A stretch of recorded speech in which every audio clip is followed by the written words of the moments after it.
we are talking Coven of Evil. This one is directed and written by Matthew J. Lawrence. Now this stars Samantha Morehouse, Laura Peterson and John Thacker. John Thacker plays Joe, a local young journalist who has written a piece on Wiccan culture, and he is approached by Evie, played by Samantha Morehouse, who is the leader of a local Wiccan group. And she's not happy because this piece seemed to be very one-sided. So she invites him to join her and her coven to see the other side, so to speak, to get the other side of the argument. So he reluctantly agrees and joins them in their kind of out-of-the-way farmhouse. There is a group of these sort of coven of witches and warlocks there, and he reluctantly kind of ends up getting involved in some of their rituals and maybe becomes a little bit more involved than he initially anticipated.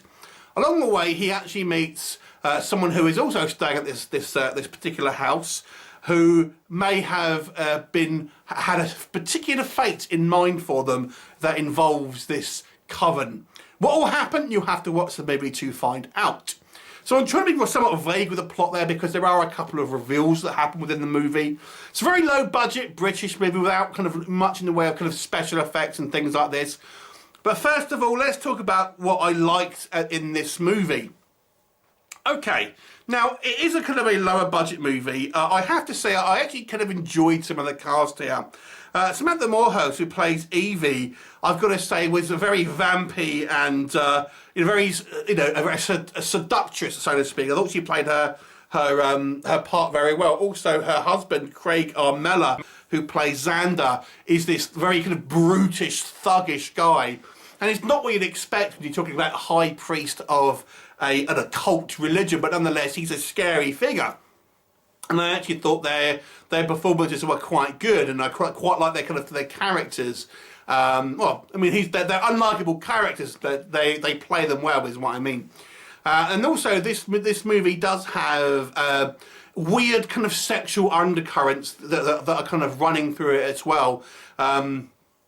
There's a particular girl who lives at this kind of farmhouse who seems to be only tangentially related to this coven. This is the girl that Joe ends up kind of falling in love with, and she is regularly kind of spanked hard by Xander, the high priestess's husband, and things like this. So you wonder what's going on, and there's a kind of a sexy blonde witch there who seems to flirt with Joe and stuff like this.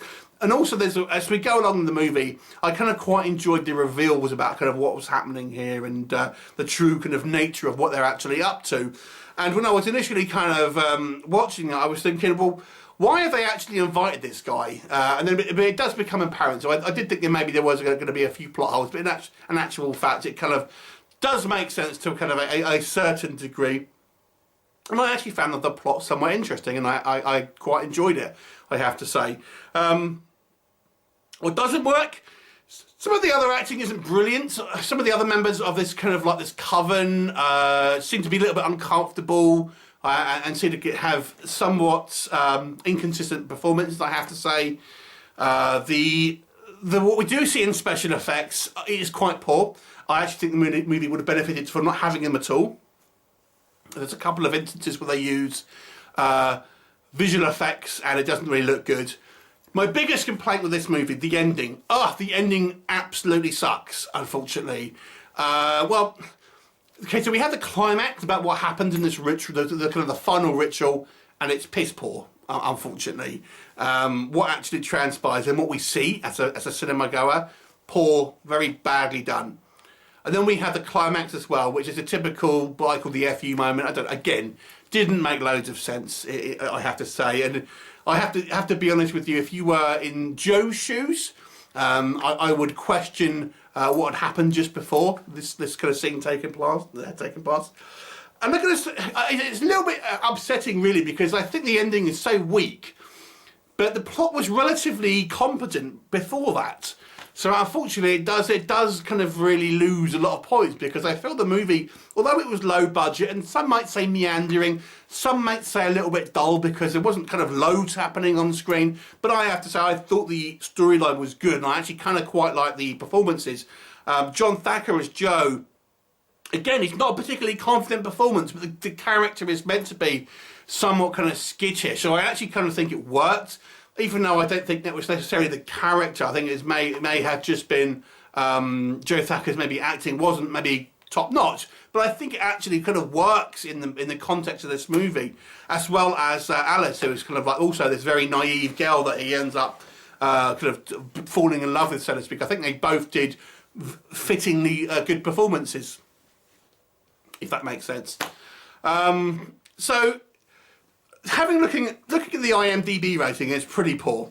But I've got to say, I think the movie is better than that kind of, but that kind of would lead you to believe.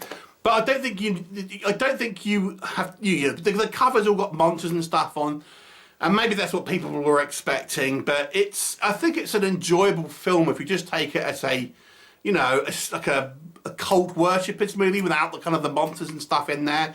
I still think it was quite an intriguing plot. I actually kind of quite liked the kind of like the seduction and all of this that these kind of occultists are doing, but also seeing some of the kind of like maybe the kind of the more candid moments with them as well, when things don't go quite to plan. They don't seem quite as up together as maybe, sometimes you see these kind of cults, they just seem impossible to kind of like almost inhuman in the way they're so efficient.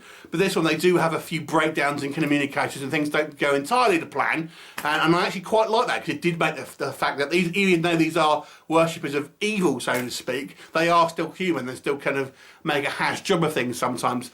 There were a few elements I didn't really understand. A scarecrow comes to life at one point. I don't really know why. It just does. It's not really ever explained. And some things are kind of left to interpretation. But I still actually kind of enjoyed this movie for what it was. I think maybe this is a case of people are judging this movie what they want it to be rather than judging the movie they actually got. So I actually got to say, I actually did enjoy this movie. I'll give it a 6 out of 10, so slightly above average mark for me, which is quite a lot different from what the score is in IMDb, but there you go. Anyway, 6 out of 10, have you seen it? What did you think of it? Leave me a comment and I shall look forward to seeing you next time. Bye for now.